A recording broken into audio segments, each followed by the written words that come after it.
Teman-teman, kita udah sampai di Biora Jogja. Kita tadi udah ke reservasi. Iya.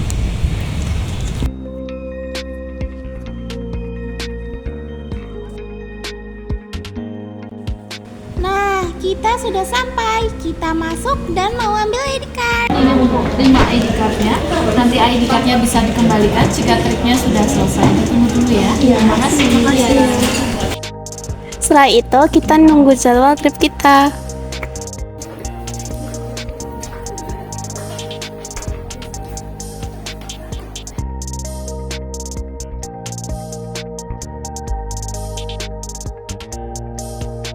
Di sini kita diberi instruksi oleh pemandu tentang peraturan dan durasi trip.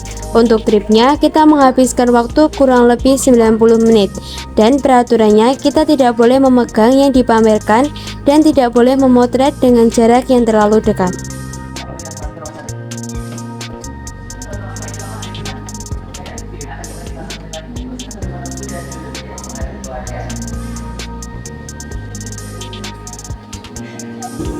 Kebangkitan dan kejayaan Mataram, salah satu kerajaan atau kesultanan Islam yang mempunyai pengaruh besar dan berdiri di tanah Nusantara adalah Kesultanan Mataram Islam atau Kesultanan Mataram.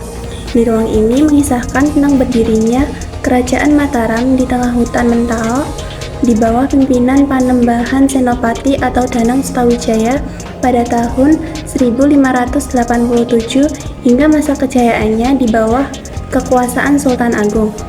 Ketika Sultan Agung Hanyakrokusumo memimpin Kerajaan Mataram Islam pada tahun 1613 hingga 1645 Masehi, kejayaan Kerajaan Kesultanan Mataram makin berada di puncak.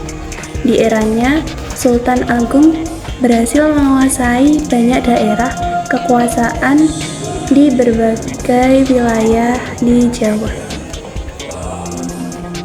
Di eranya, Sultan Agung berhasil menguasai banyak daerah kekuasaan di berbagai wilayah di Jawa.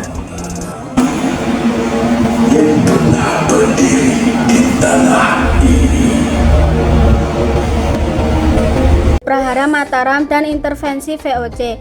Sepeninggal Sultan Agung Kerajaan Mataram mengalami kemunduran dan terjadilah perjanjian Mataram VOC tahun 1705 untuk mengakhiri pemberontakan Trunajaya tahun 1675. Perjanjian yang terjadi antara kedua belah pihak itu merugikan Kerajaan Mataram hingga menyebabkan pemberontakan yang menyebabkan terpecahnya Kerajaan Mataram menjadi Kesultanan Yogyakarta dan Kasunanan Surakarta melalui perjanjian Giyanti dan Jatisari tahun 1755. Pura Pakualam. Pura Pakualam terbentuk sebagai wilayah Swaparaja Pangeran Otokusumo, putra si Sultan Hamengkubuwono I. Dinobatkan menjadi Sri Paduka Pakualam I pada 17 Maret 1812. Lalu beliau mendirikan istananya pada tahun 1813 dengan kekuasaan di wilayah Kadipaten Pakualam dan wilayah Adikarto. Pura Pakualam didirikan di Jalan Sultan Agung, tidak jauh dari Keraton Yogyakarta. Pada masa pendudukan Jepang 1942 sampai 1945, Pura Pakualam tidak mengalami perubahan. Pada 1974 dilaksanakan pemugaran bangunan Parangkarsa oleh proyek Sasana Budaya. Perang Diponegoro yang dikenal dengan sebutan Perang Jawa adalah perang besar dan berlangsung selama 5 tahun dari tahun 1825 sampai 1830 di Pulau Jawa, Hindia Belanda, sekarang di Indonesia. Perang ini terjadi karena Pangeran Diponegoro tidak setuju dengan campur tangan Belanda dalam urusan kerajaan. Singkat cerita, pada September 1829 terlihat bahwa pasukan Diponegoro akan menderita kekalahan. Namun sang pangeran dan pengikutnya tidak menyerah begitu saja. Pangeran terus bergerilya selama 3 bulan sejak November 1829, keluar masuk hutan menghindari kerajaan Belanda. Februari hingga Maret 1830 Diponegoro mulai terbuka terhadap negosiasi dengan pihak Belanda. Pada tanggal 28 Maret 1830, Jenderal de Kock mengundang Diponegoro untuk melakukan perundingan di Wisma Karesidenan Magelang. Namun Diponegoro justru ditangkap dan Deko mengkhianati kode etik perundingan. Pada akhirnya 28 Maret 1830, Jenderal Deko mampu menjepit pasukan Diponegoro dan Diponegoro mau menyerahkan diri. Penyerahan Diponegoro menjadi akhir dari Perang Diponegoro. Salah satu dampak langsung perang adalah kebijakan tanah paksa atau kultur stelsel pada tahun 1830 sampai 1870 dengan diinisiasi oleh Gubernur Jenderal Van der Bosch untuk menutup biaya perang. Yogyakarta atau Daerah Istimewa Yogyakarta adalah provinsi tertua kedua di Indonesia setelah Jawa Timur, yang dibentuk oleh pemerintah negara bagian Indonesia, Kesultanan Yogyakarta dan juga Kadipaten Pakualaman sebagai cikal bakal atau asal-usul Daerah Istimewa Yogyakarta. Oleh Jepang ini disebut dengan Koti atau Koti.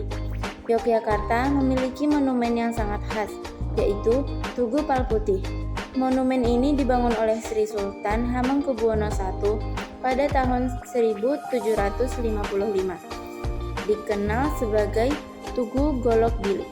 Monumen ini runtuh saat gempa bumi besar yang terjadi pada 10 Juni 1867.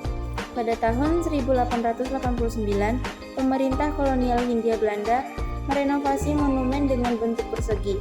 Sejak itu, monumen ini juga dikenal sebagai De Witte Paal atau Monumen Putih. Di tahun 2012, renovasi tugu telah selesai dilakukan.